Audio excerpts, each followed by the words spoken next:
Booker ಕಮಿಟಿಯ ಅಧ್ಯಕ್ಷೆ ನನಗೆ medicine ಕೊಡಿಸ್ಲಿಕ್ಕೆ ಹರಸಾಹಸ ಪಟ್ಟರು, ಹಾನ ಅಂತ ಹೇಳಿಬಿಟ್ಟು. ಆಕೆ ಅಷ್ಟೆಲ್ಲ ಜನರ ಪ್ರೀತಿ ಅಭಿಮಾನಕ್ಕೆ ನಾನು ಮುಖ ತೋರಿಸೋದು ಹೆಂಗೆ, ಇದು ತಪ್ಪಾಯಿತು ಇದು ಅಂತ ಅಂದ್ಕೊಂಡು ಸೀರಿಯಸ್ ಆಗಿ ನಾನು ಆ ಒಂದು ಈವೆಂಟ್ಗಳಲ್ಲಿ ಭಾಗವಹಿಸಲಿಕ್ಕೆ ತೊಡಗಿದೆ.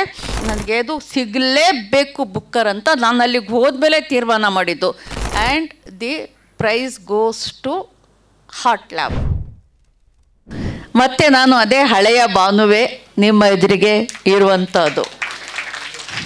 ಆದರೆ ನಿಮ್ಮೆಲ್ಲರ ಪ್ರೀತಿ ಮತ್ತು ಅಭಿಮಾನದಿಂದ ಸ್ವಲ್ಪ ಹೆಚ್ಚು ಹೊಳಿತಾ ಇದ್ದೀನಿ ಅಷ್ಟೇ, ಇನ್ನೇನು ವ್ಯತ್ಯಾಸ ಇಲ್ಲ. ಸ್ನೇಹಿತರೆ, ಇವತ್ತು ನಾನು ನಿಮ್ಮ ಜೊತೆಯಲ್ಲಿ ನನ್ನ ಬುಕ್ಕರ್ ಅನುಭವವನ್ನು ತೆರೆದು ಇಡಲಿಕ್ಕೆ ಇಷ್ಟಪಡ್ತೀನಿ. ಬುಕ್ಕರ್ ಅಂದರೆ ಏನು ಅಂತ ನನಗೆ ಗೊತ್ತಿರಲಿಲ್ಲ. ಆಮೇಲೆ ನನಗೆ ಒಂದೇ ಒಂದು ಆಸೆ ಏನಿತ್ತು ಅಂತ ಹೇಳಿದ್ರೆ, ನನ್ನ ಕೃತಿಗಳು ಇಂಗ್ಲೀಷ್ಗೆ ಅನುವಾದ ಆಗಬೇಕು ಮತ್ತು ನನಗೆ ಹೆಚ್ಚು ಓದುಗರು ಸಿಗಬೇಕು. ಈ ಬೌಂಡ್ರೀಸ್ ಭಾಷೆಯ ಕಾರಣಕ್ಕೆ ಇರ್ತಕ್ಕಂಥ ಈ ಎಲ್ಲೆಗಳನ್ನು ಮೀರಬೇಕು ಅನ್ನುವಂಥದ್ದು ಒಂದು ನನಗೆ ಇದ್ದಂತಹ ಆಸೆ. ಆ ಕಾರಣಕ್ಕೋಸ್ಕರ ನಾನು ದೀಪಾ ಭಸ್ತಿ ನನಗೆ ಪರಿಚಯ ಆದರೂ ಅವರಿಗೆ ನನ್ನ ಹಸೀನಾ ಮತ್ತು ಇತರ ಕಥೆಗಳನ್ನು ಕಳಿಸಿ ಇದರಲ್ಲಿ ಏನಾದರೂ ನೀವು ಅನುವಾದ ಮಾಡಬಹುದೇ ಅಂತ ಕೇಳಿದೆ. ಅದಕ್ಕೆ ಅವರು ಆಯಿತು ಅಂತ ಹೇಳಿಬಿಟ್ಟು 12 ಕಥೆಗಳ ಅನುವಾದ ಮಾಡಿದರು. ಅನುವಾದ ಮಾಡಿ ಯಾವುದೋ ಒಂದು ಕಥೆಯನ್ನು ಅವರು ಒಂದು ಸ್ಪರ್ಧೆಗೆ ಕಳಿಸಿದಾಗ ಆ ಸ್ಪರ್ಧೆಯಲ್ಲಿ ವಿಜಯಿ ಆಯಿತು ಆ ಕಥೆಯ ಅನುವಾದ.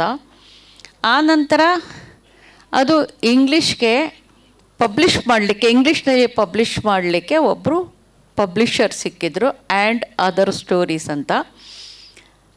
ಆವಾಗ ನಮಗೆ ಭಾಳ ಇದ್ದಂಥ ಬರೀ ಒಂದು ಮುಖ್ಯ ಉದ್ದೇಶ ಏನು ಅಂತಂದರೆ, ನನ್ನದು ಇಂಗ್ಲೀಷ್ಗೆ ಅನುವಾದ ಆದರೆ ಸಾಕು ನನ್ನ ಕೃತಿಗಳು ಅನ್ನೋದಷ್ಟೇ ಸ್ಯಾಟಿಸ್ಫ್ಯಾಕ್ಷನ್ ಇತ್ತು. ಇವತ್ತು ನಾನು ಲಂಡನ್ನಲ್ಲಿದ್ದಾಗ ಸುಮ್ಮನೆ ಒಂದು ಲೆಕ್ಕಾಚಾರ, ನನಗೆ ಕಂಡು ಬಂದ ಒಂದು ದತ್ತಾಂಶದ ಬಗ್ಗೆ ನಾನು ಲೆಕ್ಕಾಚಾರ ಮಾಡಿದರೆ, ನನ್ನ ಇಂಗ್ಲೀಷ್ ಪಬ್ಲಿಷರ್ಗೆ ಸುಮಾರು 6 ಕೋಟಿ ರೂಪಾಯಿಗಳ ವ್ಯವಹಾರ ಈ ಪುಸ್ತಕದಿಂದ ಮಾಡಿದ್ದಾರೆ. ಪುಸ್ತಕ ಹೇಗೆ ಕನ್ನಡದ ಪುಸ್ತಕಗಳ ಕತೆ ನಮಗೇನಿದೆ ಮತ್ತು ಇಂಗ್ಲೀಷ್ ಪುಸ್ತಕಗಳ ಯಾವ ರೀತಿಯ ಒಂದು ಸಂಸ್ಕೃತಿ ಅಲ್ಲಿದೆ ಅನ್ನೋದು ನನಗೆ ಆಶ್ಚರ್ಯ ಆಯಿತು. ನನಗೆ ಈ ಬುಕ್ಕರ್ ಬಗ್ಗೆ ಏನು ಗೊತ್ತಿಲ್ಲದೆ ಇದ್ದರೂ ಕೂಡ ನಮ್ಮ ಪಬ್ಲಿಷರ್ ಅದನ್ನು ಬುಕ್ಕರ್ ಸ್ಪರ್ಧೆಗೆ ಕಳಿಸಿದರು. ಬುಕ್ಕರ್ ಸ್ಪರ್ಧೆಗೆ ಕಳಿಸಿದರೆ ಆಯಾ ವರ್ಷದ ಮೇನಿಂದ ಸೆಪ್ಟೆಂಬರ್ವರೆಗೆ ಪಬ್ಲಿಷ್ ಆದ ಇಂಗ್ಲೀಷ್ಗೆ ಅನುವಾದಿತ ಕೃತಿ ಇರಬೇಕು ಮತ್ತು ಇಂಗ್ಲೆಂಡ್ ಹಾಗೂ ಐರ್ಲೆಂಡ್ನಲ್ಲಿ ಅದು ಪಬ್ಲಿಷ್ ಆಗಿರಬೇಕು ಅನ್ನೋದು ಒಂದು ನಿಬಂಧನೆ. ಹೀಗಾದಾಗ ನನ್ನ ಒಂದು ದಿನ ನನ್ನ ಆಫೀಸ್ನಲ್ಲಿ ಏನಿದಂತೆ, ನಮ್ಮ ಚಿಕ್ಕವರು, ನಿಮ್ಮ ಚಿಕ್ಕ ಕೆಲಸ, ಚಿಕ್ಕದಾದಂಥ ಪರಿಸರ, ಚಿಕ್ಕ ವಲಯ, ನಮ್ಮ ಪಡೆಗೆ ನಾವು ನೆಮ್ಮದಿಯಾಗಿ ಇದ್ದಂಥ ಜನ, ಒಂದು ಸಂಜೆ 8 ಗಂಟೆ ಅಷ್ಟೊತ್ತಿಗೆ ಫೋನ್ ಬಂತು ನಮ್ಮ ಪಬ್ಲಿಷರ್ದು, ನನ್ನ ಏಜೆಂಟ್ದು. ಅವ್ರು ಹೇಳ್ತಾಯಿದ್ರು, ನೀವು ಲಾಂಗ್ ಲಿಸ್ಟ್ ಆಗಿದ್ದೀರಿ. ನಾನು ಆಯಿತು ಥ್ಯಾಂಕ್ ಯು ವೆರಿ ಮಚ್ ಅಂದೆ. ನನಗೆ ಲಾಂಗ್ ಲಿಸ್ಟ್ ಏನು ಅಂದರೆ ನಿಜಕ್ಕೂ ಗೊತ್ತಿರಲಿಲ್ಲ. ಅಷ್ಟರಲ್ಲಿ ಹೊರದೇಶಗಳಲ್ಲಿರುವ ನನ್ನ ಮಕ್ಕಳು ಫೋನ್ ಮಾಡಲಿಕ್ಕೆ ಶುರು ಮಾಡಿದರು. ನನ್ನ ಮಗ ಫೋನ್ ಮಾಡಲಿಕ್ಕೆ ಶುರು ಮಾಡ್ದ, ನೀವು ಲಾಂಗ್ ಲಿಸ್ಟ್ ಆಗಿದ್ದೀರಿ ಬುಕ್ಕರ್ಗೆ ಅಂತ. ಹೌದಾ, ಏನು ಹಂಗಂದರೆ ಅಂತ ಕೇಳಿದೆ. ಅವರು ಎಕ್ಸ್ಪ್ಲೇನ್ ಮಾಡಿದರು, ಬುಕ್ಕರ್ ಲಾಂಗ್ ಲಿಸ್ಟ್ ಅಂದರೆ ಹೀಗೆ. ಹೌದಾ ಅಂತ ಸುಮ್ಮನಿದ್ನಾ. ಆ ರಾತ್ರಿ ಕಳೆದು ಬೆಳಗಾಯಿತು. ನಾನು ಒಂದು 9:30 10 ಗಂಟೆ ಅಷ್ಟೊತ್ತಿಗೆ ಕೋರ್ಟ್ಗೆ ಹೋಗಬೇಕು ಅಂತ ನಾನು ರೆಡಿ ಆಗ್ತಿರ್ಬೇಕಾದ್ರೆ ಎಷ್ಟು ಜನ ಪತ್ರಕರ್ತರು ಬಂದರು ಅಂದರೆ, ಇಡೀ ನಮ್ಮ ಹಾಲ್ನಲ್ಲಿ ಪೂರ್ತಿ ಕ್ಯಾಮ್ರಾಗಳನ್ನ ನಿಲ್ಲಿಸ್ಬಿಟ್ರು. ಅಷ್ಟು ಜನ ಬಂದರು. ನನಗೆ ಯಾಕೆ ಇವ್ರು ಹಿಂಗೆ ಆಡ್ತಾ ಇದ್ದಾರೆ ಅಂತ ಒಂದು. ಆಮೇಲೆ ಆಯಿತು ಏನೋ ಕೇಳ್ತಾ ಇದ್ದಾರೆ, ನನಗೆ ಗೊತ್ತಿಲ್ಲ ಅವ್ರಿಗೆ ಒಂದು ಸಮಾಧಾನಕರವಾಗಿ ಉತ್ತರ ಕೊಡಲಿಕ್ಕೆ. ಆಮೇಲೆ ನಾನು ತಿಳ್ಕೊಂಡು ವಿಷಯವನ್ನು ಅವ್ರಿಗೆ ತಿಳಿಸ್ದಂಗೆ ಫೆಬ್ರವರಿಯಲ್ಲಿ ಆರಂಭವಾದಂಥ ಈ ಒಂದು ಪತ್ರಕರ್ತರ ಕುತೂಹಲ ಇವತ್ತಿನವ್ರಿಗೂ ತಣದಿಲ್ಲ, ಇವತ್ತು ಕೂಡ ನೀವು ನೋಡ್ತಾ ಇದ್ದೀರಿ. ಮತ್ತು ಇದರ ಬಗ್ಗೆ ನನಗೆ ಬೇಸರಗಳೇನಿಲ್ಲ, ನನಗೆ ಅಭಿಮಾನ ಅನಿಸುತ್ತೆ. ಇಲ್ಲಿ ಅಲ್ಲ, ಲಂಡನ್ನಲ್ಲಿ ಕೂಡ ಅದು ಈವೆಂಟ್, ಬುಕ್ಕರ್ ಈವೆಂಟ್ ನಡೆದ ಅವತ್ತು ರಾತ್ರಿನೇ ನಮಗೆ 12:30 1 ಗಂಟೆ ಆಗಿತ್ತು ಅಲ್ಲಿಂದ ಮರಳಿ ಬರಬೇಕಾದ್ರೆ. ಬಂದು ಹೇಗೆ ಮಲಗಿದ್ನೋ ಬೆಳಗ್ಗೆ 7 ಗಂಟೆಗೇ ಪಬ್ಲಿಷರ್ ಬಂದು ನಮ್ಮನ್ನು ಎಬ್ಬಿಸ್ಕೊಂಡು BBC ಕರ್ಕೊಂಡೋಗ್ಬಿಟ್ರು. BBC ಯಿಂದ ಹಿಡಿದು ಮಾಧ್ಯಮ ಕೇಂದ್ರಕ್ಕೆ ಕರ್ಕೊಂಡೋಗಿ ಎಲ್ಲ ಮೇಜರ್ ಪತ್ರಕರ್ತರು, ಆಡಿಯೋ ವಿಡಿಯೋ ಅಥವಾ ಇದು ನ್ಯೂಸ್ಗೆ ಸಂಬಂಧಪಟ್ಟಂಥ ಎಲ್ಲ ಪತ್ರಕರ್ತರು ಅಲ್ಲೇ ಬಂದರು.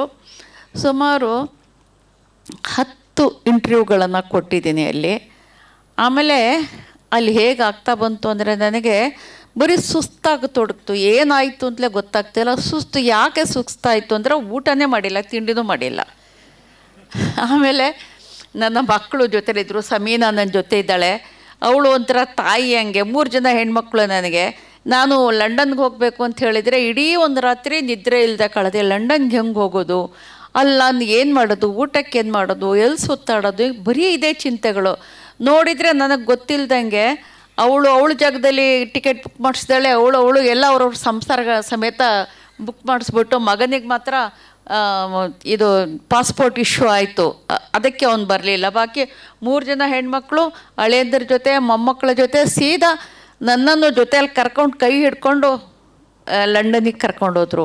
ಅವ್ರ ಕೆಲಸಗಳನ್ನ ಹಂಚ್ಕೊಂಡ್ರು. ಸಮೀನಾ ನನ್ನ ತಾಯಿಯಂಗೆ ನನಗೆ ಊಟ ಉಪಚಾರ ಮಾಡೋದು, ನನ್ನ ಬಟ್ಟೆ ಒದಗಿಸೋದು ಎಲ್ಲ. ಆಯಿಷಾ ಇದ್ದವಳು, ಅವಳು PR, ಎಲ್ಲ ಇನ್ಸ್ಟಾಗ್ರಾಮ್ ಫೇಸ್ಬುಕ್ ಎಲ್ಲ ಅವಳು ನೋಡುವಂಥದ್ದು. ಲುಬ್ನಾ ನನ್ನ ಜೊತೆ ಎಲ್ಲ ಇಂಟರ್ವ್ಯೂಗಳಿಗೆ ಬರುವಂಥದ್ದು. ಇಷ್ಟೆಲ್ಲ ವ್ಯವಸ್ಥೆಗಳನ್ನ ಅವರು ಒದಗಿಸ್ಕೊಂಡ್ರ. ಆ ಮಾಧ್ಯಮ ಸಂಸ್ಥೆಯಲ್ಲಿ ನನಗೆ ಸುಸ್ತಾಗ್ತಿದ್ದ ಹಾಗೇ ಲುಬ್ನಾ ಬೇಗ ಒಂದಿಷ್ಟು ಊಟ ತಂದು ಕೊಟ್ಲು. ಆಮೇಲೆ ಕಣ್ಣು ಎಳೀಲಿಕ್ಕೆ ಶುರು ಆಯಿತು. ಆ ಮಾಧ್ಯಮ ಸಂಸ್ಥೆಯವರು ಅಲ್ಲೇ ಹಾಸಿಗೆ ಒದಗಿಸ್ಕೊಟ್ಬಿಟ್ರು. ನೀವು ಮಲಕ್ಕೊಂಡು ಸ್ವಲ್ಪ ನಿದ್ರೆ ಮಾಡಿ, ಎಷ್ಟು ಬೇಕಷ್ಟು ರೆಸ್ಟ್ ತಗೊಳ್ಳಿ, ನಾವು ಕಾಯ್ತೀವಿ ಅಂತ ಹೇಳಿಬಿಟ್ಟು ಅದನ್ನು ಒದಗಿಸ್ಕೊಟ್ರು. ಅಲ್ಲೇ ಮಲಗಿ ಸ್ವಲ್ಪ ಹೊತ್ತು ನಿದ್ರೆ ಮಾಡಿ ನಾನು ಆಮೇಲೆ ಮತ್ತಷ್ಟು ಫ್ರೆಶ್ ಆದ ತಕ್ಷಣ ಟೀ ಹಿಡ್ಕೊಂಡು ಬಂದರು. ಟೀ ಕುಡ್ದು ಆಮೇಲೆ ಮತ್ತೆ ರಾತ್ರಿ 8ರವರೆಗೂ ಕೂಡ ಅದು ನಡೀತು. ಇದು ಇಂಟರ್ವ್ಯೂಗಳು ನಡೆದ್ವು. ನನಗೆ ಪತ್ರಕರ್ತರ ಈ ಕುತೂಹಲದ ಬಗ್ಗೆ ನನಗೆ ಸ್ವಲ್ಪ ಅನಾರೋಗ್ಯ ಆದರೂ ಕೂಡ ನನಗೆ ಬೇಸರ ಆಗಲಿಲ್ಲ. ಯಾಕೆಂದರೆ ಇದು ಒಂದು ಬದುಕಿನಲ್ಲಿ ಒಂದು ಇಂಟ್ರ್ಯಾಕ್ಟ್ ಮಾಡಲಿಕ್ಕೆ ಸಿಗ್ತಕ್ಕಂಥ ಭಾಳ ಒಂದು ಒಳ್ಳೆಯ ಸಂದರ್ಭ. ಮತ್ತು BBC ನಾನು ಹೋದಾಗ ಇಂಟರ್ವ್ಯೂನ ಸಂದರ್ಭದಲ್ಲಿ, ಮತ್ತು CNN ಭಾಳ ಮುಖ್ಯವಾಗಿ CNN ಹೋದಂಥ ಸಂದರ್ಭದಲ್ಲಿ ಆಕೆ ಆ್ಯಂಕರ್ ಹೇಳ್ತಾ ಇದ್ಲು, ಇದು ಯಾವ ಭಾಷೆ ನಾನು ಕೇಳೇ ಇಲ್ಲ, ಕ್ಯಾನಡ ಅಂತ. ನಾನು ಕ್ಯಾನಡ ಅಲ್ಲ ಅದು, ನಾನು ಹೇಳ್ತೀನಿ, ನೀನು ಆ ಥರ ಹೇಳು ಅಂತ ಹೇಳ್ಬಿಟ್ಟು ಕನ್ನಡ ಅಂತ ಹೇಳ್ಬಿಟ್ಟು ಅವಳಿಗೆ ಕನ್ನಡವನ್ನು ಕಲಿಸಿ ಬಂದಂಥ ಒಂದು ಸಂದರ್ಭ. ನಾವು ಹೀಗಿರಬೇಕಾದ್ರೆ ಅಂತಹ ಬ್ಯುಸಿ ಶೆಡ್ಯೂಲ್ನಲ್ಲೂ ಕೂಡ ನನ್ನ ಮೊಬೈಲು ಹಗಲು ರಾತ್ರಿ ರಿಂಗ್ ಆಗ್ತಾನೇ ಇತ್ತು. ಅದಕ್ಕೆ ಸಮೀನಾ ಫೋನ್ ಎತ್ಕೊಂಡು ಹೋಗ್ಬಿಟ್ಲು, ನೀವು ಮಲಗಿ ಪರವಾಗಿಲ್ಲ, ನಾವು ಅಟೆಂಡ್ ಮಾಡ್ತೀವಿ ಅಂತ. ಆಮೇಲೆ ಇವತ್ತು ಕಾರ್ನಲ್ಲಿ ನನಗೆ ಆಯಿಷಾ ಖಾನಮ್ ಮತ್ತು ಶ್ರೀಜಾ ಎತ್ತಾಕೊಂಡು ಬಂದರು. ಹಾಗೆ ಬರ್ತಿರ್ಬೇಕಾದ್ರೆ ಸಮೀನಾ ಕೇಳ್ತಾ ಇದ್ಲು, ನನ್ನ ಹಿಟ್ ಲಿಸ್ಟ್ನಲ್ಲಿ ಇಬ್ಬರಿದ್ದಾರೆ, ಒಬ್ಬರು ಶಿವಾನಂದ, ಇನ್ನೊಬ್ಬರು ಅಭಿರುಚಿ ಗಣೇಶ್. ಅದಕ್ಕೆ ನಾನು ಅವ್ರದ್ದು ಮಾತ್ರ ಸುಮ್ಮನೆ ಬಿಡೋದಿಲ್ಲ. ಅಂದ ತಕ್ಷಣ ಇವರಿಬ್ಬರಿಗೆ ಬಲ ಬಂದ್ಬಿಡ್ತು. ಒಂದು ಕೆಲಸ ಮಾಡು, ನಾವು ಹೋದ ತಕ್ಷಣ ನಿನ್ನನ್ನು ಶಿವಾನಂದನಿಗೆ ಪರಿಚಯ ಮಾಡಿಸ್ತೀವಿ, ನೀನು ಏನು ಬೇಕಿದ್ರು ಮಾಡ್ಬೋದು ಅವ್ರನ್ನ, ನಾವು ನಿನ್ನ ಜೊತೆಗಿರ್ತೀವಿ ಅಂತ ಹುರಿದುಂಬಿಸ್ಕೊಂಡು ಬಂದರು.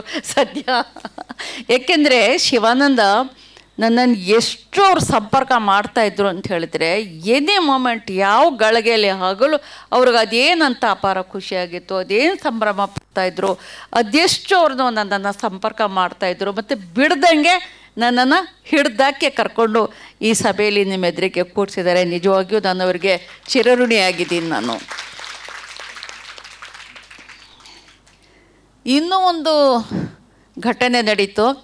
ಇಲ್ಲಿನ ನಾವುಗಳು ಲಂಡನ್ಗೆ ಹೋದ್ವಿ. ನನ್ನ ಮಕ್ಕಳು ಭಾಳ ವಿಶೇಷ ಕೇರ್ ತಗೊಂಡು 12 ಗಂಟೆಗಳ ಕಾಲ ನಾನು ಕೂತ್ರೆ ಸ್ವಲ್ಪ ಹೃದಯದ ಸಮಸ್ಯೆ ಇರೋದ್ರಿಂದ ತೊಂದರೆ ಆಗ್ಬೋದು ಅಂತ ಸ್ವಲ್ಪ ಟ್ರಾನ್ಸಿಟ್ ಜರ್ನಿ ಮಾಡಿಸಿದ್ರು. ನನ್ನನ್ನು ಬಾಂಬೆ ಕರ್ಸ್ಕೊಂಡು ಬಾಂಬೆಯಿಂದ ದೋಹಾದಿಂದ ಲಂಡನ್ ಅಂತ ಹೇಳ್ಬಿಟ್ಟು. ಈ ಒಂದು ಅವಸ್ಥೆಯಲ್ಲಿ ಬಹಳ ಕೇರ್ ತಗೊಂಡಿದ್ದು ಏನಾಯಿತು ಅಂದರೆ ನನ್ನ ಸೂಟ್ ಕೇಸ್ ಕಳೆದೋಯ್ತು. ನನ್ನ ಸೂಟ್ ಕೇಸ್ ಕಳೆದೋದ್ರೆ 2-3 ಗಂಟೆಗಳ ಕಾಲಕ್ಕಾದರೂ ಸೂಟ್ ಕೇಸ್ ಸಿಗಲಿಲ್ಲ. ಸರಿ, ಅಲ್ಲಿ ಕಂಪ್ಲೇಂಟ್ ಕೊಟ್ಟಿದ್ದಾಯಿತು. ಅವರು ಏನೇನಿತ್ತು ಏನೋ ಬರೀ ಎನ್ಕ್ವೈರಿಲೇ ಕಳೆದಿತ್ತು. ಸುಸ್ತಾಗಿ ಮನೆಗೆ ಬಂದ್ವಿ. ಅಲ್ಲಿ ನನ್ನ ಕುಟುಂಬ ಎಲ್ಲ ಇದ್ದಿದ್ದರಿಂದ ನನಗೆ ಹೋಟೆಲ್ನಲ್ಲಿ ರೂಮ್ ಮಾಡಿದ್ರು ಕೂಡ Airbnb ಒಂದು ಅಪಾರ್ಟ್ಮೆಂಟ್ ತಗೊಂಡಿದ್ರು. ಅಲ್ಲಿ ಎಲ್ಲ ಒಟ್ಟಿಗೆ ಇದ್ವಿ. ಆ ಸಂದರ್ಭದಲ್ಲಿ ಮಾರನೇ ದಿನವೇ ನನಗೆ ಬಟ್ಟೆಗಳಿಲ್ಲ. ಬಟ್ಟೆಗಿಂತ ಹೆಚ್ಚಾಗಿ ಔಷಧ ಇಲ್ಲ. ನನಗೆ ಬೈಪಾಸ್ ಸರ್ಜರಿ ಆಗಿರೋದ್ರಿಂದ ಬ್ಲಡ್ ಥಿನ್ನರ್ಸ್ ತಗೋಬೇಕಾದಂಥದ್ದು ಭಾಳ ಅಗತ್ಯ. 2 ದಿನಗಳ ಕಾಲ ನನಗೆ ಮೆಡಿಸಿನ್ ಇಲ್ಲ. ಅಲ್ಲಿ ಮಾತ್ರ ಒಬ್ಬ ಡಾಕ್ಟ್ರ್ ಅಪಾಯಿಂಟ್ಮೆಂಟ್ ಬೇಕಾದರೆ 6 ತಿಂಗಳ ಕಾಲ ಬೇಕು. ಯಾರೂ ಸಿಗೋಂಗಿಲ್ಲ. ಬುಕ್ಕರ್ ಕಮಿಟಿಯ ಅಧ್ಯಕ್ಷೆ ನನಗೆ ಮೆಡಿಸಿನ್ ಕೊಡಿಸ್ಲಿಕ್ಕೆ ಹರಸಾಹಸ ಪಟ್ಟರು, ಹಾನ ಅಂತ ಹೇಳ್ಬಿಟ್ಟು ಆಕೆ. ಆದರೂ ಕೂಡ ನನಗೆ ಮೆಡಿಸಿನ್ ಸಿಗಲಿಲ್ಲ. ಕೊನೆಗೆ ಯಾರೋ ಬೆಂಗಳೂರಿನಿಂದ ಬರ್ತಾ ಇದ್ದಂಥ ಪುಣ್ಯಾತ್ಮರು ಅವ್ರಿಗೆ ರಿಕ್ವೆಸ್ಟ್ ಮಾಡಿ ಕೇಳ್ಕೊಂಡಾಗ ನನ್ನ ತಮ್ಮನ ಮಗಳ ಸಹೋದ್ಯೋಗಿಗಳು ಯಾರು ಅಂತ ಹೇಳ್ಬಿಟ್ಟು ಅವರು ಮೆಡಿಸಿನ್ ತಂದು ಏರ್ಪೋರ್ಟಿಗೆ ಕೊಟ್ಟು, ಏರ್ಪೋರ್ಟಲ್ಲಿ ನನ್ನ ಮಗಳು ಅಳಿಯ ಹೋಗಿ ತಗೊಂಡು ಬಂದರು. ಅದು ಹೋಗಲಿ ಅಂದರೆ ತೊಡೋದಕ್ಕೆ ಬಟ್ಟೆ ಇಲ್ಲ. ಬಟ್ಟೆ ತಗೊಳ್ಳೋಣ ಅಂತ ಹೋದರೆ ಎಲ್ಲ ವೆಸ್ಟರ್ನ್ ಕ್ಲಾತೆ, ಎಲ್ಲ ವೆಸ್ಟರ್ನ್ ಕ್ಲಾಸ್ ಬಟ್ಟೆಗಳದ ತೊಟ್ಕೊಂಡು ನಾನು ಪ್ಯಾಂಟ್ ಹಾಕ್ಕೊಂಡು, ಶರ್ಟ್ ಹಾಕ್ಕೊಂಡು, ಕೋಟ್ ತಟ್ಕೊಂಡು ಎಲ್ಲ ಸಭೆಗಳಲ್ಲಿ ಎಲ್ಲ ಈವೆಂಟ್ಗಳಲ್ಲಿ ಭಾಗವಹಿಸಿದ್ದಾಯಿತು. ಆಮೇಲೆ ನಾನು ಅಲ್ಲಿ ಹೋಗಬೇಕಾದ್ರೆ ತುಂಬ ನನಗೆ ಇಷ್ಟವಾದಂಥ ಮೈಸೂರು ಸಿಲ್ಕ್ ಸೀರೆಗಳನ್ನ ತಗೊಂಡಿದ್ದೆ. ಈವೆಂಟ್ನಲ್ಲಿ ಉಡಬೇಕು ಅಂತ. ಸೂಟ್ ಕೇಸೇ ಕಳೆದೋದ್ಮೇಲೆ ನಾನೇನು ಉಡುವಂಥದ್ದು. ಕೊನೆಗೆ ಏನು ಪ್ರಯತ್ನ ಪಟ್ವಿ ಅಂದರೆ 2 ದಾವಣಿಗಳು ಸಿಕ್ಕಿದ್ರೆ ಅದು ತಗೊಂಡು ಮಧ್ಯದಲ್ಲಿ ಹೊಲ್ಕೊಂಡು ಶರ್ಟ್ನ ಹಾಕ್ಕೊಂಡು ಶರ್ಟ್ ಮೇಲೆ ಅದು ಸೀರೆ ಥರ ಉಟ್ಕೊಳ್ಳೋಣ ಅಂತ ಅಲ್ಬಿಟ್ಟು ಆಲೋಚನೆ ಮಾಡಿ ಹೋದರೆ ಅದೂ ಕೂಡ ಸಿಗಲಿಲ್ಲ. ಕೊನೆಗೆ ನನ್ನ ಮಗಳಿಗೆ, ಬಹರೇನ್ನ ಒಬ್ಬ ಮಗಳಿಗೆ ವೀಸಾ ತಡವಾಗಿ ಕೊನೆಗಳಿಗೆಲ್ಲ ಅವ್ರು ಬರಬೇಕಾದ್ರೆ ಮನೇಲಿ ಸಿಕ್ಕಿದ್ದ 2 ಸೀರೆಗಳನ್ನ ಎತ್ಕೊಂಡು ಬಂದಳು. ಅದಕ್ಕೆ ನಾನು ಇನ್ನೂ ಒಂದು ಆಲೋಚನೆ ಮಾಡಿದ್ದೀನಿ. ಏನು ಅಂದರೆ, ಈಗ ಮೈಸೂರು ಸಿಲ್ಕ್ ಸೀರೆಗಳನ್ನ ಉಡದೆ ನಾನು ಯಾವುದೋ ಬೇರೆ ಸೀರೆ ಉಟ್ಟು ಒಂದು ಪ್ರೈಸನ್ನು ತಗೊಂಡಲ್ಲ, ಬುಕ್ಕರ್ ಪ್ರೈಸು. ಅದಕ್ಕೆ ಆ ಸೀರೆಗಳನ್ನ ಸದ್ಬಳಕೆ ಮಾಡ್ಕೊಂಡು ಇನ್ನೊಂದು ಸರಿ ಹೋಗಿ ಇನ್ನೊಂದು ಸರಿ ಬುಕ್ಕರ್ ಪ್ರೈಸ್ ತಗೊಳ್ಳೋಣ ಅಂತ ತೀರ್ಮಾನ ಮಾಡ್ಕೊಂಡಿದ್ದೀನಿ. ಸೊ ಹೀಗಾದರೆ ನಾನು ಕೊನೆಗೆ ಬೇಜಾರಾಗಿ ಫೇಸ್ಬುಕ್ನಲ್ಲಿ ಬರ್ಕೊಂಡೆ ನನ್ನ ಕಷ್ಟನ. ಇಷ್ಟೆಲ್ಲ ನನ್ನ ಕನ್ನಡಿಗರಿದ್ದಾರಲ್ಲ, ಅವರಿಗೆ ನನ್ನ ಸೂಟ್ ಕೇಸ್ ಕಳೆದೋಯ್ತು ಅಂತ ಹೇಳಿದ್ರೆ ಒಬ್ಬರಾದರೂ ನನ್ನ ಬಗ್ಗೆ ಅನುಕಂಪ ತೋರಿಸ್ತಾರ? ಒಬ್ಬರೂ ಇಲ್ಲ. ಹೋದರೆ ಹೋಗಲಿ ಬಿಡಿ, ಬೇಡ ಕಳೆದ್ರೆ ಹೋಗಲಿ, ಏನು ಚಿಂತೆ ಮಾಡಿಬಿಡಿ, ಬುಕ್ಕರ್ ಮಾತ್ರ ಎತ್ಕೊಂಡು ಬನ್ನಿ ಅಂತ ಆದೇಶ ಕೊಟ್ಟರು. ಹೀಗೆ ಈ ಎಲ್ಲ ಚಾಲೆಂಜಸ್ ನಡುವೆ, ಈ ಎಲ್ಲ ತಮಾಷೆಗಳ ನಡುವೆ ನಾನು ಏನು ಅಂದ್ಕೊಂಡೆ ಅಂತ ಹೇಳಿದ್ರೆ, ಏನು ಆಫ್ಟರ್ ಆಲ್ ನನಗೆ ಶಾರ್ಟ್ ಲಿಸ್ಟ್ ಆಗಿದೆಯಲ್ಲ, ಅದೇನು ಭಾಳ ಚಿಕ್ಕದ, ದೊಡ್ಡದೇ ಅಲ್ವಾ ಶಾರ್ಟ್ ಲಿಸ್ಟ್ ಆದರೆ. ಇನ್ನು ನಾನು ಯಾತಕ್ಕೆ ಭಾಳ ಪ್ರಯತ್ನ ಪಡಬೇಕು, ಇನ್ನು ಬುಕ್ಕರ್ ಬರಲೇಬೇಕು ಅಂತ ಹಠ ಯಾಕೆ? ಆರಾಮವಾಗಿ ಚೆನ್ನಾಗಿ ಇದ್ಕೊಂಡು ಅದೇನೇ ನಡೆಯುತ್ತೆ ನೋಡಿಕೊಂಡು ಸ್ವಲ್ಪ ನೋಟ್ ಮಾಡಿಕೊಂಡು ಒಂದು ಲೇಖನ ಬರೆದು ಆರಾಮಾಗಿರೋಣ ಅಂತ ಹೋದೆ. ಆಮೇಲೆ ಅಲ್ಲೂ ನೋಡ್ತೀನಿ, ಮೊದಲು ಅದೇ ಇತ್ತು. ನಾವು ಸುಮಾರು 1 ವಾರ ಮುಂಚಿತವಾಗಿ ಹೋದ್ವಿ. 1-2 ದಿನ ಹಾಗೆ ಇತ್ತು. ಸೂಟ್ ಕೇಸ್ ಕಳೀತು, ಮೆಡಿಸಿನ್ ಸಿಕ್ತು, ಅದೇನೇನೋ ಆಯಿತು. ಆಮೇಲೆ ನೋಡಿದರೆ ಎಲ್ಲರ ರಿಯಾಕ್ಷನ್ ನೋಡಿ ಫೇಸ್ಬುಕ್ಕಲ್ಲಿ, ಇದರ ಸೋಷಿಯಲ್ ಮೀಡ್ಯಾದಲ್ಲಿ ನನಗೆ ಗಾಬರಿ ಆಗೋಕ್ಕೆ ಶುರು ಆಯಿತು. ಓ, ಇನ್ನು ಮರ್ಯಾದೆ ಬರೋದಿಲ್ಲ, ಇನ್ನು ನಾನು ಕರ್ನಾಟಕಕ್ಕೆ ಹೋಗಬೇಕಾದ್ರೆ ನನ್ನ ಕೈಯಲ್ಲಿ ಅದು ಹಿಡ್ದೇ ಹೋಗಬೇಕು, ಇಲ್ಲದಿದ್ರೆ ಸರಿಯಾಗೋದಿಲ್ಲ ಅಂತ ಹೇಳ್ಬಿಟ್ಟು ಆವಾಗ ಭಾಳ ಸೀರಿಯಸ್ ಆಗಿಬಿಟ್ಟೆ. ಸೀರಿಯಸ್ ಆಗಿ ನಾನು ಮಾಡಿದ್ದು ಒಂದೇ ಒಂದು ಕೆಲಸ ಅಂತ ಹೇಳಿದ್ರೆ, ಕೂತ್ಕೊಂಡು ಇನ್ನೂ ಈವೆಂಟ್ಸ್ ನಡೀತಾಯಿತ್ತು ಮಧ್ಯದಲ್ಲಿ ಬೇರೆ ಬೇರೆ ಈವೆಂಟ್ಸ್, ಸೌತ್ ಬ್ಯಾಂಕ್ ಈವೆಂಟ್ ಆ ಥರದ್ದೆಲ್ಲ ನಡೆದು. ಅಲ್ಲಿ ಒಂದು ಪುಟ ಕನ್ನಡದು ನಾನು ಓದೋದು, ಒಂದು ಪುಟ ಇಂಗ್ಲೀಷ್ದು ದೀಪಾ ಬಸ್ತಿ ಓದೋದು, ಎಲ್ಲ 6 ಜೋಡಿಗಳು, ಎಲ್ಲ 6 ಜನ ಶಾರ್ಟ್ ಲಿಸ್ಟ್ ಆಗಿದ್ರಲ್ಲ, ಅವರೆಲ್ಲರೂ ಕೂಡ ಆ ಥರ ಓದೋದು. ಅವರೆಲ್ಲ ಭಾಳನೇ ತತ್ಪರತೆಯಿಂದ ಇದ್ದರು, ಭಾಳ ಸೀರಿಯಸ್ ಆಗಿದ್ದರು ಅವ್ರುಗಳೆಲ್ಲ. ಆಮೇಲೆ ನನಗೆ ಒಂದು ಅಳುಕು ಯಾಕೆ ಉಂಟಾಯಿತು ಅಂದರೆ ನನ್ನದು ಸಣ್ಣ ಕಥೆಗಳ ಸಂಕಲನ. ಅದುವರೆಗೂ ಸಣ್ಣ ಕಥೆಗಳ ಸಂಕಲನಕ್ಕೆ ಪ್ರೈಸ್ ಬಂದದ್ದೇ ಇಲ್ಲ, ಏನಿದ್ರು ಕಾದಂಬರಿಗೆ. ಹೀಗಾಗಿ ನನ್ನ ಸಣ್ಣ ಕಥೆಗಳಿಗೆ ಸಿಗದೇ ಇದ್ದರೆ ಏನು ಶಾರ್ಟ್ ಲಿಸ್ಟ್ ಆಗಿದೆಯಲ್ಲ ಅಂತ ಒಂಚೂರು ರಿಯಾಯಿತಿ ಕೊಟ್ಕೊಂಡೆ. ಆಮೇಲೆ ಇಲ್ಲ, ಇದು ರಿಯಾಯಿತಿ ಕೊಟ್ಟರೆ ಸರಿಯಾಗೋದಿಲ್ಲ, ಇದು ನನಗೆ ಮರ್ಯಾದೆ ಬರೋ ಕೆಲಸ ಅಲ್ಲ, ಅಷ್ಟೆಲ್ಲ ಜನರ ಪ್ರೀತಿ ಅಭಿಮಾನಕ್ಕೆ ನಾನು ಮುಖ ತೋರಿಸೋದು ಹೆಂಗೆ, ಇದು ತಪ್ಪಾಯಿತು ಇದು ಅಂದ್ಕೊಂಡು ಸೀರಿಯಸ್ ಆಗಿ ನಾನು ಆ ಒಂದು ಈವೆಂಟ್ಗಳಲ್ಲಿ ಭಾಗವಹಿಸಲಿಕ್ಕೆ ತೊಡಗಿದೆ. ಅದೇ ನನ್ನ ವೆಸ್ಟರ್ನ್ ಡ್ರೆಸ್ನಲ್ಲೇ ಏನೇನೋ ಮಾಡಿಕೊಂಡು ನಾನು ಭಾಳ ಗಂಭೀರವಾಗಿ ಭಾಗವಹಿಸಿದೆ. ಆಮೇಲೆ ನಾನು ಏನು ಮಾಡಿದೆ, ಆಯಿತು ನನಗೆ ಖಚಿತ ಆಗೋದು ಹೇಗೆ, ನನಗೆ ಇದು ಬುಕ್ಕರ್ ಬಂದೇ ಬರುತ್ತೆ ಅಂತ ಹೇಳಿಬಿಟ್ಟು ನನಗೆ ಹೇಗೆ ಖಚಿತ ಆಗುತ್ತೆ, ಅದಕ್ಕೆ ನಾನು ಒಂದು ಸ್ವಲ್ಪ ಮಾನಸಿಕವಾಗಿ ಸನ್ನದ್ಧಳಾಗಬೇಕು ಅಂತ ಹೇಳಿಬಿಟ್ಟು ಅದೊಂದು ದಿನ ಮಕ್ಕಳೆಲ್ಲ ಸ್ವಲ್ಪ ಹೊರಗಡೆ ಹೋದರು, ಎಲ್ಲೋ ನೋಡ್ಕೊಂಡು ಬರ್ತೀವಿ, ಟವರ್ ಬ್ರಿಡ್ಜ್ ಏನೋ ನೋಡ್ಕೊಂಡು ಬರ್ತೀವಿ ಅಂತ ಹೋದರು. ನಾನು ಮನೇಲೇ ಇರ್ತೀನಿ, ನೀವು ಹೋಗಿ ಅಂತ ಹೇಳಿಬಿಟ್ಟು ಕೂತ್ಕೊಂಡು ನಾನು ಫೈನಲ್ ಬುಕ್ಕರ್ ಈವೆಂಟ್ ನಡೆಯೋದಕ್ಕೆ 3-4 ದಿನ ಮುಂಚೆನೇ ನಾನು ಅಕ್ಸೆಪ್ಟೆನ್ಸ್ ಸ್ಪೀಚ್ ರೆಡಿ ಮಾಡಿಬಿಟ್ಟೆ. ನನಗೆ ಅದರ ಕಲ್ಪನೆ ಬೇರೆ ಏನಿತ್ತು ಅಂದರೆ, ನನಗೆ ಬಹುಮಾನ ಬಂದೇ ಬಂತು, ನಾನು ಅದೇನೋ ಮಕ್ರಿ ಹಿಡ್ಕೊಂಡು ನಿಂತಂಗೆ ನಿಂತಿದ್ದಾಳೋ ನಿಂತಿದ್ದಾನೋ ಗೊತ್ತಿಲ್ಲ, ಆ ಮಕ್ರಿ ಹೊಡ್ಕೊಂಡು ನಿಂತಂಥ ಪ್ರತಿಭೆನ ನಾನು ಹಿಡ್ದಿದ್ದೀನಿ. ಆಮೇಲೆ ಒಳ್ಳೆ ಚಂದದ ಸೀರೆ ಉಟ್ಟಿದ್ದೀನಿ, ಅಕ್ಸೆಪ್ಟೆನ್ಸ್ ಸ್ಪೀಚನ್ನು ನಾನು ಹೇಳ್ತಾ ಇದ್ದೀನಿ ಅಂತ ಪ್ರಾಕ್ಟೀಸ್ ಮಾಡ್ಕೊಳ್ಳೋತೊಡಗಿದೆ. ಆದರೂ ಹಾಗೆ ಆ ಥರ ಮಾಡಿಕೊಂಡು ನಾನು ಅವತ್ತಿನಿಂದ ನಿರಂತರವಾಗಿ ನಾನು ವಿಜಯಿಯಾದ ಭಾಷಣನ ನಾನು ಹೇಳುವಂತ ನನ್ನ ಮಕ್ಕಳಿಗೂ ತೋರಿಸ್ತಿಲ್ಲ, ಹಾಗೆ ಮುಚ್ಚಿಟ್ಕೊಂಡೆ, ಅದನ್ನು ಮೊಬೈಲ್ನಲ್ಲೇ ಇಟ್ಕೊಂಡೆ. ಆಮೇಲೆ ಆದರೆ ನಾನು ಮಾನಸಿಕವಾಗಿ ಸಿದ್ಧವಾಗ್ತೊಡಗಿದೆ, ನನಗೆ ಅದು ಸಿಗಲೇಬೇಕು ಬುಕ್ಕರ್ ಅಂತ ನಾನು ಅಲ್ಲಿಗೆ ಹೋದ್ಮೇಲೆ ತೀರ್ಮಾನ ಮಾಡಿದ್ದು. ಅದು 2-3 ದಿನ ಸುಮ್ಮನೆ ಆಟ ಆಡ್ಕೊಂಡು ಕಳ್ಕೊಂಡು ಆಮೇಲೆ ನಾನು ತಗೊಳ್ಳೇಬೇಕು ಅಂತ ಹೇಳ್ಬಿಟ್ಟು ತೀರ್ಮಾನ ಮಾಡಿ, ಅದೇನು ಗೊತ್ತಿಲ್ಲ ನಮಗೆ, ಅದೇನು ಹೇಳ್ತಾರೆ ಒಂದು ಬ್ರಹ್ಮಾಂಡನೇ ತೀರಾ ಒಂದು ನಿಶ್ಚಯ ತಗೊಂಡ್ರೆ ಒಂದು ಬ್ರಹ್ಮಾಂಡನೇ ಸಹಾಯ ಮಾಡುತ್ತೆ ಅಂತ. ಕೊನೆಗೆ ನಮ್ಮ ಏಜೆಂಟ್ ಕೇಳಿದೆ, ಏನಾದರೂ ಸೂಚನೆ ಸಿಕ್ಕತ್ತೆ ಅಂತ. ಖಂಡಿತ ಸಿಗ್ತಿಲ್ಲ ಅಂತ. ನಮ್ಮ ಪಬ್ಲಿಷರಿಗೆ ಕೇಳಿದೆ, ಏನಾದರೂ ಸೂಚನೆ ಸುಳಿವು ಏನಾದರೂ ಸಿಗ್ಬೋದು, ಅವರು ಸಾಧ್ಯನೇ ಇಲ್ಲ. ಆಮೇಲೆ ಶಾರ್ಟ್ ಸ್ಟೋರಿ ಕಲೆಕ್ಷನ್ ಬೇರೆ, ಹೆಚ್ಚು ಹೋಪ್ಸ್ ಇಟ್ಕೋಬೇಡಿ ಅಂದರು.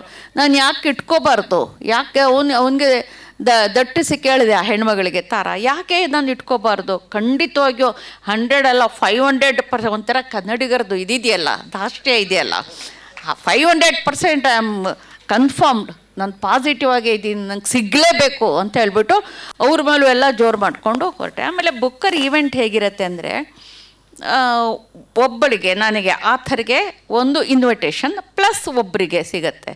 ಇಲ್ಲಿ ನೋಡಿದರೆ 7-8 ಜನ ಹೋಗಿದ್ದೀವಿ, 3 ಜನ ಹೆಣ್ಮಕ್ಳೇ ಬಂದಿದ್ದಾರೆ.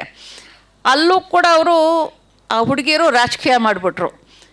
ನನ್ನ ಜೊತೆ ಒಬ್ಬಳಿಗೆ ಸಮೀನಾಗೆ ಸಿಕ್ಕಿತಾ ಇನ್ವಿಟೇಷನ್ನು, ಲುಬ್ನ ಹೋಗ್ಬಿಟ್ಟು ಅಲ್ಲೇನೋ ರಾಜಕೀಯ ಮಾಡಿಕೊಂಡು ಅವಳು ಇನ್ವಿಟೇಷನ್ ಕೈಯಲ್ಲೇ ಹಿಡ್ಕೊಂಡು ಬಂದ್ಲು, ನನಗೂ ಇನ್ವಿಟೇಷನ್ ಸಿಕ್ತು ಅಂತ. ಅವರಿಬ್ಬರದು ಮುಗಿತಿದ್ದಂಗೆ ಇನ್ನು ಕೊನೆಯೊಳಗೆ ಏನು ಮಾಡೋದು ಆಯಿಷಾಗೆ ಅಂತ ಅಂದ್ಕೊಂಡ್ರೆ, ಅವಳು 2-3 ದಿನ ಆದಮೇಲೆ ಭಾಳ ಸಂತೋಷ ಪಟ್ಕೊಂಡು ಅಂತ ಹಲ್ಕಿರ್ಕೊಂಡು ಬಂದ್ಲು. ಏನಾಯಿತು ಅಂದರೆ, ನನಗೂ ಇನ್ವಿಟೇಷನ್ ಬಂತು ಅಂತ ಹೇಳಿದ್ರು. ಒಳ್ಳೆ ಚೆನ್ನಾಗಿ ಮಾಡ್ತಾಯಿದ್ದೀರಲ್ಲ ನೀವು ಅಂತ ಹೇಳ್ಕೊಂಡ್ರೆ, ಅಲ್ಲಿ ಒಂದು ಟೇಬಲ್ಸ್ ಹಾಕಿರ್ತಾರೆ, ರೌಂಡ್ ಟೇಬಲ್ಸ್. ಆ ಪ್ರೋಗ್ರಾಮ್ಗೆ ಹೀಗೆ ಕೊರೋದಿಲ್ಲ, ಎಲ್ಲ ರೌಂಡ್ ಟೇಬಲ್ಸಲ್ಲಿ ಅಲ್ಲಿ ಡಿನ್ನರ್ ಬೇರೆ ಸರ್ವ್ ಮಾಡ್ತಾಯಿರ್ತಾರೆ. ನಮ್ಮ ಟೇಬಲ್ನಲ್ಲಿ ನನ್ನ 3 ಜನ ಹೆಣ್ಮಕ್ಳು, ನಾನು, ಆಮೇಲೆ ನಮ್ಮ ಮನೆ ಗಂಡಸರಿಗೆ ಸಿಗಲಿಲ್ಲ, ಅವ್ರ ಹತ್ಲಾಗ ಹೋಗಿ ನೀವೇ ಎಂಜಾಯ್ ಮಾಡಿ ಅಂತ ಹೊರಗಡೆ ಕಾಯ್ಕೊಂಡು ಕೂತಿದ್ರು. ಆಮೇಲೆ ನನ್ನ ಪಕ್ಕ ನನ್ನ ಏಜೆಂಟ್ ಕನಿಷ್ಕಾ ಇದ್ದರು, ದೀಪಾ ಬಸ್ತಿ ಇದ್ದರು, ನನ್ನ ಇವರು ತಾರಾ ನನ್ನ ಪಬ್ಲಿಷರ್ ಇದ್ದರು. ಹೆಣ್ಮಕ್ಳಿಂದಲೇ ಕೂಡಿದಂಥ ಒಂದು ನಮ್ಮ ಟೇಬಲಲ್ಲಿ ನಾವು ಕೂತಿದ್ವಿ. ಅಲ್ಲಿ ಡಿನ್ನರ್ ಎಷ್ಟು ಶಿಸ್ತುಬದ್ಧ ಅಂದರೆ, ತಿನ್ನೋದು ಏನೋ ನಮ್ಗೆ ತಿನ್ನಲಿಕ್ಕೂ ಸಾಧ್ಯ ಇಲ್ಲ, ಅದು ಸ್ವಲ್ಪ ನಮ್ಮ ಟೇಸ್ಟ್ಗೆ ಹೊಂದೋದಿಲ್ಲ. ಆದರೂ ಎಷ್ಟು ಶಿಸ್ತುಬದ್ಧವಾಗಿ ನಡೆಯುತ್ತೆ ಅಂದರೆ, ಒಂದು 8 ಜನ ಇದ್ವಿ, ನಮ್ಮಿಂದ ಸರಿಯಾಗಿ 8 ಜನ ವೇಟ್ರ್ಗಳು ಬಂದು ನಿಂತ್ಕೊಳ್ತಾರೆ. ಅವ್ರು ಹೆಂಗಿರ್ತಾರೆ ಅಂದರೆ, ಪೂರ್ತ ಕಪ್ಪು ಡ್ರೆಸ್ ಹಾಕಿ ನೋಡೋದಕ್ಕೂ ಅಂದ ಚಂದದಿಂದ ನಾವೇನು ಮಹಾರಾಜರೇನೋ ಅಂತ ಕೈ ಮುಗಿಬೇಕು ಹಂಗಿರ್ತಾರೆ. ಅವರು ಬಂದು ನಮ್ಮ ಹಿಂದೆ ನಿಂತು ಏಕಕಾಲದಲ್ಲಿ ಪ್ಲೇಟ್ ಇಡ್ತಾರೆ. 1 ಸೆಕೆಂಡ್ ಕೂಡ ಅತ್ತ ಇತ್ತ ಆಗೋದಿಲ್ಲ, ಏಕಕಾಲದಲ್ಲಿ ಅಲ್ಲಿ ಪ್ಲೇಟ್ ಇಡ್ತಾರೆ. ಮತ್ತು ಏಕಕಾಲದಲ್ಲಿ ಬಂದು ಪ್ಲೇಟ್ ಎತ್ಕೊಂಡು ಹೋಗ್ತಾರೆ. ಆ ಥರ ನಾವು ಅವ್ರುಗಳನ್ನೇ ನೋಡಿಕೊಂಡು ಭಾಳ ಚೆನ್ನಾಗಿದೆ ಇದು ಇವ್ರ ಸಿಸ್ಟಮ್ ಅಂತ ನೋಡ್ಕೊಂಡು ಕೂತಿರ್ಬೇಕಾದ್ರೆ ಮೊದಲು ಬುಕ್ಕರ್ ಸಮಿತಿಯ ಅವರು ತಮ್ಮ ಅನಿಸಿಕೆಗಳನ್ನ ಹೇಳಿದರು. ನಂತರ ಬುಕ್ಕರ್ ಜ್ಯೂರಿಗಳು ಹೇಳಿದರು ಇದನ್ನು ಯಾವ್ಯಾವ ರೀತಿಯಲ್ಲಿ ನಾವು ತೀರ್ಮಾನ ಮಾಡಿದ್ದೀವಿ ಹಾಗೆ ಅಂತ ಹೇಳಿಬಿಟ್ಟು. ಆಮೇಲೆ ಡಿನ್ನರ್ ಆಯಿತು.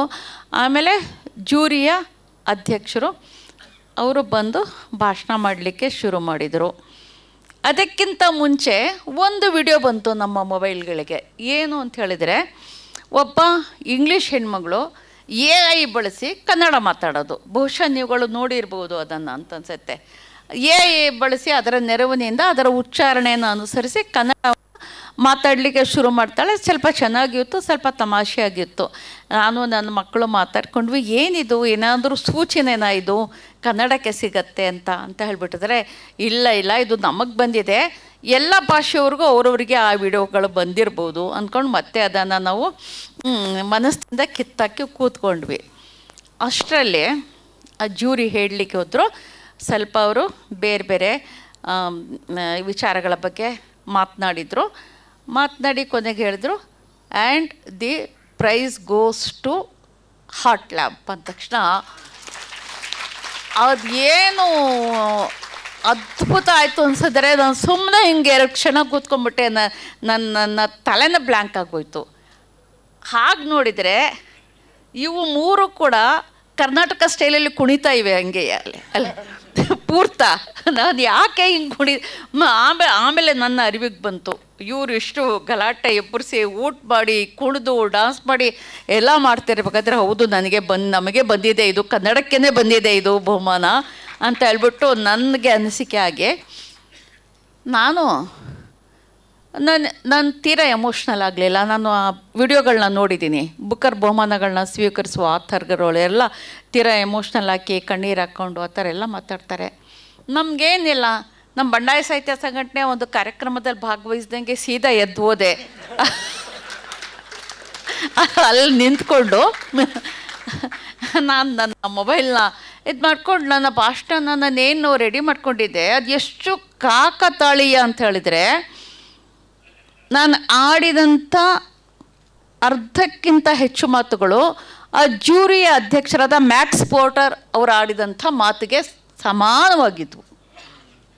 ಅದಕ್ಕೆ ಹೊಂದಾಣಿಕೆ ಆಗುವಂಥದ್ದು ಇದ್ವು. ಅದಕ್ಕೆ ಅದನ್ನು ಎಷ್ಟು ಜಾಗತಿಕ ಮಟ್ಟದಲ್ಲಿ ಎಷ್ಟು ಇಷ್ಟಪಟ್ಟರು ಅಂತ ಹೇಳಿದರೆ, ಅನೇಕ ದೊಡ್ಡ ಆಥರ್ಸು, ಅನೇಕ ಮೀಡಿಯಾ ಹೌಸ್ಗಳು, ಅನೇಕ ಜನ ಜರ್ನಲಿಸ್ಟ್ಗಳು ಎಲ್ಲರೂ ಕೂಡ ಅದರ ಒಂದೊಂದು ಭಾಗವನ್ನು ಅನೇಕ ಕಡೆಗಳಲ್ಲಿ ಉದ್ಧರಿಸಿದ್ದಾರೆ, ಹೇಳಿದ್ದಾರೆ. ಅದನ್ನು ನಮಗೆ ಹೊಸದೇನು ಅನಿಸೋದಿಲ್ಲ. ನಾವು ಬಂಡಾಯ ಸಾಹಿತ್ಯ ಸಂಘಟನೆಯಲ್ಲಿ ಆಡ್ಕೊಂಡು ಬಂದಂಥ ಮಾತುಗಳೇ ಅವುಗಳನ್ನ ಸ್ವಲ್ಪ ಇಂಗ್ಲೀಷ್ಗೆ ಸ್ವಲ್ಪ ಚಮತ್ಕಾರವಾಗಿ ಹೇಳಿದ್ದೀನಿ ಅಷ್ಟೇ, ಹೊಸದೇನು ಕೂಡ ಹೇಳಿಲ್ಲ. ನಮ್ಮ ಮಾತುಗಳಲ್ಲ, ನಿಮ್ಮ ಮಾತುಗಳು ಕೂಡ ಅಷ್ಟೇ ಅದು. ಹೀಗಾಗಿ ಆ ಸಂದರ್ಭ, ಆ ಅನುಭವ ನಿಜವಾಗಿಯೂ ಕನ್ನಡಕ್ಕೆ ಬೇಕಿತ್ತು. ನಾವು ಅದನ್ನು ಬುಕ್ಕರ್ ವಿಷಯದಲ್ಲಿ ಹೇಳಿದರೆ, ಅದು ಮೊದಲು ಏಕಸ್ವಾಮ್ಯದ ಒಡೆತನದ ಒಂದು ಅಧೀನದಲ್ಲಿತ್ತು. ನಂತರ ಅದು ಒಂದು NGO ಆಗಿದೆ. ಅದಕ್ಕೆ ಅನೇಕ ಜನ ಸದಸ್ಯರಿದ್ದಾರೆ. ಆದರೆ ಅವರು ಮಾಡ್ತಾ ಇರೋ ಬಹಳ ಮುಖ್ಯ ಕೆಲಸ ಅಂತ ಹೇಳಿದ್ರೆ, ಒಂದು ಪುಸ್ತಕ ಪ್ರೀತಿಯನ್ನು ಹೆಚ್ಚು ಮಾಡುವಂಥದ್ದು, ರೀಡರ್ಶಿಪ್ಪನ್ನು ಹೆಚ್ಚು ಮಾಡುವಂಥದ್ದು, ಮತ್ತು ಜಗತ್ತಿನ ಅನೇಕ ಭಾಗಗಳಿಂದ ಬಂದಂತಹ ಕತೆಗಳಿಗೆ, ಫಿಕ್ಷನ್, ಒಂದು ಕಾದಂಬರಿಗಳಿಗೆ ಅವಕಾಶಗಳನ್ನು ಕೊಡ್ತಕ್ಕಂಥದ್ದು.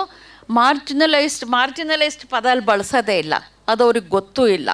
ಯಾಕೆ ಅಂತ ಹೇಳಿದರೆ ಅವರು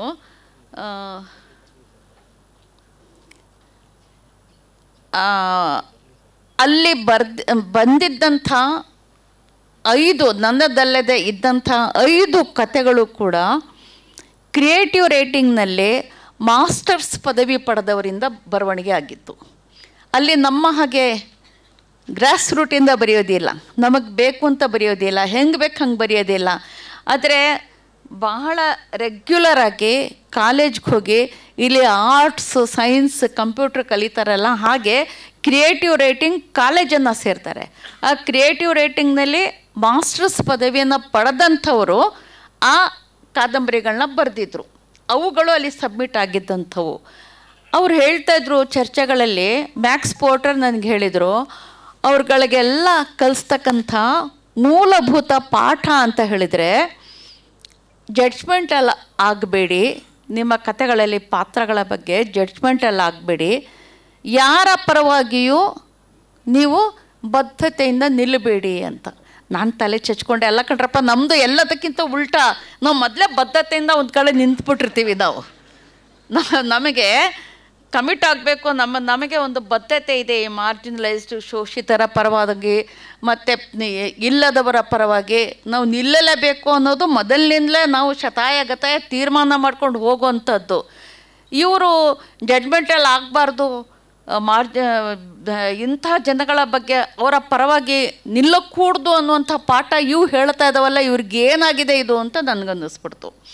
ಅನ್ನಿಸಿದ ಮೇಲೆ ಯಾವತ್ತೂ ಕೂಡ ನನಗೆ ಯಾಕೆ ಕನ್ನಡ ಬಹಳ ಪ್ರಸ್ತುತ ಆಗುತ್ತೆ, ಬರೀ ಕನ್ನಡ ಭಾಷೆಯಾಗಿ ಅಲ್ಲ, ಕನ್ನಡ ಒಂದು ಆಲೋಚನೆಯಾಗಿ, ಕನ್ನಡ ಒಂದು ಜೀವನ ಕ್ರಮವಾಗಿ, ಕನ್ನಡ ಒಂದು ಕೊಳ್ಳುವಿಕೆಯ ವ್ಯವಹಾರದ ಭಾಷೆಯಾಗಿ, ಕನ್ನಡ ಒಂದು ರಾಜಕಾರಣವಾಗಿ ಕೂಡ ಯಾಕೆ ನಮಗೆ ಮುಖ್ಯ ಆಗತ್ತೆ ಅಂತ ಆ ಗಳಿಗೆಯಲ್ಲಿ ನನಗೆ ಅನ್ನಿಸ್ಬಿಡ್ತು. ಹಾಗನ್ನಿಸಿದ ಮೇಲೆ ನಾನು ಅವ್ರಿಗೆ ಪಾಠ ಮಾಡೋಕ್ಕೆ ಶುರು ಮಾಡಿದೆ. ಪ್ಯಾನಲ್ ಡಿಸ್ಕಷನ್ಗಳಲ್ಲಿ ಎಲ್ಲ ಕಡೆಗಳಲ್ಲೂ ನಮ್ಮ ಸಾಮಾಜಿಕ ಚಳುವಳಿಗಳ ಬಗ್ಗೆ ಹೇಳಿದೆ, ದಲಿತ ಚಳುವಳಿ ಬಗ್ಗೆ, ರೈತ ಚಳುವಳಿ ಬಗ್ಗೆ, ಭಾಷೆಯ ಚಳುವಳಿಯ ಬಗ್ಗೆ, ಬಂಡಾಯ ಸಾಹಿತ್ಯ. ಇವತ್ತು ಅವ್ರ ಬಾಯಿಗಳಲ್ಲೆಲ್ಲ ಬರೀ ಬಂಡಾಯ ಸಾಹಿತ್ಯ ಸಂಘಟನೆ ಇದೆ. ಎಲ್ಲದ್ರ ಬಗ್ಗೆ ಹೇಳಲಿಕ್ಕೆ ಶುರು ಮಾಡಿದೆ.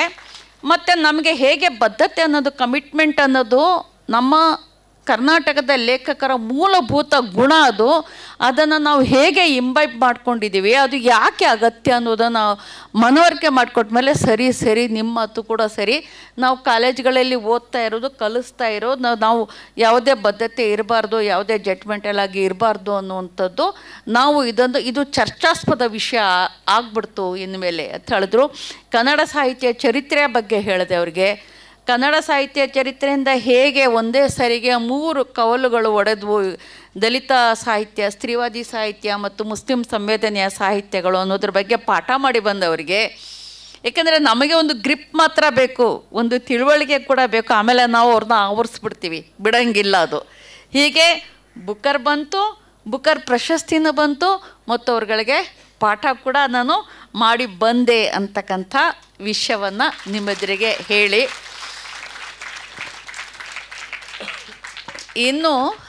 ಇದರ ಇನ್ನೂ ಒಂದು ಭಾಗ ಮತ್ತು ಪರಿಕ್ರಮ ಏನಿದೆ ಅಂತ ಹೇಳಿದರೆ, ಬಹುಶಃ ನಿಮಗೆ ಇನ್ನೊಂದು ಖುಷಿ ಆಗ್ಬೋದು, ಕನ್ನಡದ ಈ ಕೃತಿ ಜಗತ್ತಿನ 35 ಭಾಷೆಗಳಿಗೆ ಅನುವಾದ ಆಗ್ತಾ ಇದೆ. ಭಾರತೀಯ 12 ಭಾಷೆಗಳಿಗೆ ಅನುವಾದ ಆಗ್ತಾ ಇದೆ. ಇದರ ಆಡಿಯೋ ರೈಟ್ಸ್ ಕೂಡ ತಗೊಂಡಿದ್ದಾರೆ, ಮತ್ತು ಇದನ್ನು ಚಲನಚಿತ್ರಗಳನ್ನಾಗಿ ಮಾಡ್ತಕ್ಕಂಥ ಅದರ ರೈಟ್ಸ್ ಕೂಡ ಕೇಳ್ತಾ ಇದ್ದಾರೆ. ಇಷ್ಟೆಲ್ಲ ಸತ್ವ ನಮ್ಮಲ್ಲಿದೆಯಲ್ಲ, ಇಷ್ಟೆಲ್ಲ ನಮ್ಮ ಸತ್ವವನ್ನು ನಾವು ಅವ್ರುಗಳಿಗೆ ಪರಿಚಯ ಮಾಡಿಸ್ಲಿಕ್ಕೆ, ನಾವು ಅವರ ಕತೆ ಕಾದಂಬರಿಗಳನ್ನ ಓದಿದ್ವಿ, ನಾವು ಅವರ ಜೀವನ ಕ್ರಮವನ್ನು ಅಭ್ಯಾಸ ಮಾಡಿದ್ವಿ. ಈಗ ನಮ್ಮ ಜೀವನ ಕ್ರಮವನ್ನು, ನಮ್ಮ ಆಲೋಚನಾ ಕ್ರಮವನ್ನು, ನಮ್ಮ ಪಾತ್ರಗಳನ್ನು, ನಮ್ಮ ಸಂದರ್ಭಗಳನ್ನು ಅವರಿಗೆ ನಾವು ಪರಿಚಯ ಮಾಡಿಸ್ಬೇಕಾದಂಥ ಅಗತ್ಯ ಇದೆ. ಈ ಕಾರಣಕ್ಕೆ ಮತ್ತು ಅವರು ತೆರೆದ ಮನಸ್ಸಿನಿಂದ ಇದ್ದಾರೆ, ಇದೊಂದು ಭಾಳ ಮುಖ್ಯವಾದಂಥ ಅಂಶ. ಇನ್ನೂ ಒಂದು ವಿಷಯದ ಬಗ್ಗೆ ನಾನು ನಿಮ್ಮ ಹತ್ರ ಮಾತಾಡಬೇಕು ಅಂತ ಹೇಳಿದರೆ, ಒಂದು ಪುಸ್ತಕ ಸಂಸ್ಕೃತಿ ಅಲ್ಲಿ ಬಹಳ ವಿಶಿಷ್ಟವಾಗಿದೆ. ಅಲ್ಲಿ ನಾನು ಗಮನಿಸಿದ್ದು ಏನು ಅಂತ ಹೇಳಿದರೆ, ಒಂದೊಂದು ಪುಸ್ತಕ ಮಳಿಗೆ ಬಹುಶಃ ಈ ಹಾಲ್ನ ಒಂದು 6-8 ಪಟ್ಟು ದೊಡ್ಡದಿರುತ್ತೆ ಅಗಲ ಮತ್ತು ವಿಸ್ತೀರ್ಣದಲ್ಲಿ, ಮತ್ತು ಅದು 4 ಅಂತಸ್ತು 5 ಅಂತಸ್ತಿನ ಮಳಿಗಿರುತ್ತೆ ಒಂದೊಂದು ಅಂಗಡಿ, ಅಷ್ಟು ದೊಡ್ಡದಿರುತ್ತೆ. ಮತ್ತು ಪುಸ್ತಕಗಳಲ್ಲದೆ ಇನ್ನೇನೂ ಇರೋದಿಲ್ಲ ಅಲ್ಲಿ. ಬಹುಶಃ ಪೆನ್ ಇರ್ಬೋದು, ಅದು ಬಿಟ್ಟರೆ ಇನ್ನೇನೂ ಇರೋದಿಲ್ಲ ಅಲ್ಲಿ. ಮತ್ತು ಅಲ್ಲಿ ಒಂದೇ ಒಂದು ವಿಶೇಷ ಅಂದರೆ ಲಿಫ್ಟೆಲ್ಲ ಇರುತ್ತೆ, ಮೇಲೆ ಹೋಗಲಿಕ್ಕೆ ಲಿಫ್ಟ್ ಅನಿವಾರ್ಯ ಅಲ್ಲಿ. ಕಾಫಿ ಹೌಸ್ ಇರುತ್ತೆ ಪಕ್ಕದಲ್ಲಿ. ಒಂದು ಎಷ್ಟು ಪುಸ್ತಕಗಳನ್ನ ಸೆಲೆಕ್ಟ್ ಮಾಡ್ಕೊಂಡು ಹೋಗಿ ನೀವು ಅಲ್ಲಿ ಹೋಗಿ ಕಾಫಿ ಕುಡಿದು ಮತ್ತೆ ನಿಮ್ಮ ಕೆಲಸಕ್ಕೆ ಬರ್ಬೋದು. ಅಲ್ಲಿ ಬುಕರ್ ಪ್ರಶಸ್ತಿ ಪ್ರೈಸ್ನ ಇದು ಕಾರ್ಯಕ್ರಮ ಆದ ನಂತರ ನನ್ನನ್ನು ದೀಪಾ ಬಸ್ತಿಯನ್ನು ಕೂಡ ಬುಕ್ ಸ್ಟೋರ್ಗಳಿಗೆ ಕರ್ಕೊಂಡು ಹೋದರು. ಅನೇಕ ಬುಕ್ ಸ್ಟೋರ್ಗಳಲ್ಲಿ ನಮ್ಮ ಕಾರ್ಯಕ್ರಮ ಇತ್ತು. ಆ ಬುಕ್ ಸ್ಟೋರ್ಗಳಿಗೆ ಹೋಗಬೇಕಾದ್ರೆ ಅವರು ಮೊದಲೇ ಅದನ್ನು ಪ್ರಚಾರ ಮಾಡಿರ್ತಾರೆ. ಬಹುಶಃ ಅಲ್ಲಿ ಒಂದೊಂದು ಹಾಲ್ ಕೂಡ ಇರುತ್ತೆ, ವಿಶಾಲವಾದ ಹಾಲ್ ಕೂಡ ಇರುತ್ತೆ. ಆ ಹಾಲ್ನಲ್ಲಿ ನೀವು ಇಲ್ಲಿ ಸೇರಿರುವಷ್ಟು ಜನ ಹಣ ಕೊಟ್ಟು ಟಿಕೆಟ್ ತಗೊಂಡು ಲೇಖಕರ ಮಾತನ್ನು ಕೇಳಲಿಕ್ಕೆ ಬಂದು ಕೂತಿರ್ತಾರೆ. ಮೊದಲೇ ಅಡ್ವಾನ್ಸ್ ಆಗಿ ಅನೇಕರಿಗೆ ಟಿಕೆಟ್ ಕೂಡ ಸಿಗೋದಿಲ್ಲ. ಅಲ್ಲಿ ನಾವು ಹೀಗೆ ಕೂತ್ಕೊಂಡು ಪ್ಯಾನಲ್ ಡಿಸ್ಕಷನ್ ಆಗುತ್ತೆ. 2 ಸಾರಿ ಶಾರ್ಟ್ ಲಿಸ್ಟ್ ಆಗಿದ್ದಂಥ ಕೊರಿಯನ್ ಲೇಖಕರು ಒಬ್ಬರು ಪ್ಯಾನಲ್ ಡಿಸ್ಕಷನಲ್ಲಿ ಭಾಗವಹಿಸಿದ್ರು. ಈ ಥರ ಅನೇಕ ಜನ ಶಾರ್ಟ್ ಲಿಸ್ಟ್ ಲಾಂಗ್ ಲಿಸ್ಟ್ ಆಗಿದ್ದಂಥ ಲೇಖಕರು. ಲಂಡನ್ ಭಾಳ ಸಾಂಸ್ಕೃತಿಕ ನಗರ, ಬಹಳ ಜನ ಬಂದು ಅಲ್ಲೇ ಉಳ್ಕೊಂಬಿಟ್ಟಿದ್ದಾರೆ. ಅಲ್ಲಿ ಆ ಸಾಂಸ್ಕೃತಿಕ ನಗರದಲ್ಲಿ ಅವರು ಭಾಳ ಮುಕ್ತವಾಗಿ ಸಾಹಿತ್ಯ ರಚನೆ ಮಾಡಿಕೊಂಡು ಅಲ್ಲೇ ಕೂಡ ಅವರು ರೆಸಿಡೆನ್ಸ್, ಅಲ್ಲೇ ವಾಸನೂ ಕೂಡ ಇದ್ದಾರೆ. ನನಗೆ ಅಲ್ಲಿ ಒಬ್ಬ ಭಾಳ ವಿಶ್ವಾಸದಿಂದ ನನ್ನ ಜೊತೆ ಇಂಟ್ರ್ಯಾಕ್ಟ್ ಮಾಡ್ತಾ ಇದ್ದಂಥ ಒಬ್ಬ ಹೆಣ್ಮಗಳು ಬಂದು ಕೇಳಿದ್ಲು, ನಿಮ್ಮ ದೇಶದಲ್ಲಿ ತುಂಬ ಮುಸ್ಲಿಮರಿಗೆ ತುಂಬ ಸಮಸ್ಯೆ ಇದೆಯಲ್ಲ, ನೀನೇನಾದರೂ ಅಸೈಲಮ್ ಕೇಳಿದ್ರೆ ನಾನು ನಿನಗೆ ಇಲ್ಲಿ ಒದಗಿಸ್ಕೊಡ್ತೀನಿ ಅಂತ ಕೇಳಿದ್ರು. ನಾನು ಕೈ ಮುಗಿದ್ಬಿಟ್ಟೆ, ಬೇಡ ಕಣವ, ಅಲ್ಲೇ ನಾವು ಗುದ್ದಾಡ್ಕೊಂಡು ಬದುಕ್ತೀವಿ, ಅದು ಬಿಟ್ಟು ನನಗೆ ಇಲ್ಲಿ ಬರೋ ಅಗತ್ಯ ಇಲ್ಲ, ನನಗೆ ನಾನು ಅಲ್ಲೇ ಇರ್ತೀನಿ, ಚೆನ್ನಾಗಿದ್ದೀನಿ. ಯಾರು ಹೇಳಿದ್ದು ನಿನಗೆ ಅಂದೆ. ಯಾರು ಹೇಳಿದ್ದು ಈ ವಿಷಯ ಎಲ್ಲ ನಿನಗೆ ಅಂತ ಹೇಳ್ಬಿಟ್ಟು ಅವಳನ್ನೇ ನಾನು ಕೇಳಿಬಂದೆ. ಹೀಗೆ ಅವರು ಬಂದು ಈ ಥರ ಇದು ಮಾಡಿ ನಮ್ಮೆಲ್ಲರ ಮಾತುಗಳನ್ನ ಕೇಳ್ತಾರೆ. ಬಹುಶಃ ಇಷ್ಟು ಜನ ಇರ್ತಾರೆ. ನನ್ನ ಹತ್ರ ಫೋಟೋಗ್ರಾಫ್ಸ್ ಎಲ್ಲ ಇದೆ. ಆ ನಂತರ ದಡಬಡ ಎದ್ದೋಗ್ತಾರೆ. ಇದೇನು ಬಂತು ಇವ್ರಿಗೆ, ಯಾಕೆ ಹಿಂಗೆ ಎದ್ದೋಗ್ತಾ ಇದ್ದಾರೆ, ಕೇಳಿದ್ದು ಸಾಕಾಯ್ತೇನೋ, ನಾವು ಮಾತಾಡಿದ್ದು ಸಾಕಾಯ್ತೇನೋ ಅಂತ ಅಂದ್ಕೊಳ್ಳೋಷ್ಟರಲ್ಲಿ ಎಲ್ಲ ಹೋಗ್ಬಿಟ್ಟು ಕ್ಯೂ ನಿಂತ್ಬಿಟ್ರು 2 ಲೈನಲ್ಲಿ ಎಲ್ಲರೂ ಕೂಡ. ಮತ್ತು ಏಕೆ ನಮಗೆ ಅನುಭವ ಇಲ್ವಲ್ಲ, ಇದೇನಾಗ್ತಾ ಇದೆ ಅಂದರೆ ಅವರೆಲ್ಲ ಬುಕ್ ಸೈನಿಗೆ ನಿಂತಿರೋರು. ಹೋಗ್ಬಿಟ್ಟು ಒಂದೊಂದು ಪುಸ್ತಕ ತಗೊಂಡ್ಬಿಡೋದು, ಹಾರ್ಟ್ ಲ್ಯಾಂಪ್ದು ಎಲ್ಲ ಉದ್ದಕ್ಕೂ ಕ್ಯೂ ನಿಂತ್ಕೊಂಡ್ಬಿಟ್ಟಿದ್ದಾರೆ. ನಾನು ನೋಡಿದರೆ 200-300 ಜನ ಅಂತಿದ್ದಾರೆ. ನನಗೆ ತಗ್ಗಂತು, ಅಯ್ಯೋ ಇವ್ರಿಗೆಲ್ಲ ಸೈನ್ ಮಾಡಬೇಕಾ, ಇಷ್ಟು ಪುಸ್ತಕಗಳನ್ನ ಸೈನ್ ಮಾಡಬೇಕು ಅಂದರೆ ಎಷ್ಟು ಗಂಟೆ ಆಗುತ್ತೆ, ಕೈ ನೋವು ಬರೋದಿಲ್ವ ಅಂತ.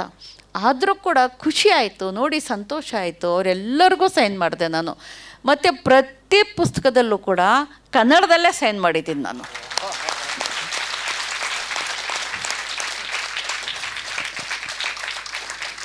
ಸೊ ಹೀಗೆ ಅಲ್ಲಿ ತುಂಬ ಫೆಸ್ಟಿವಲ್ಗಳು ನಡೆಯುತ್ತವೆ.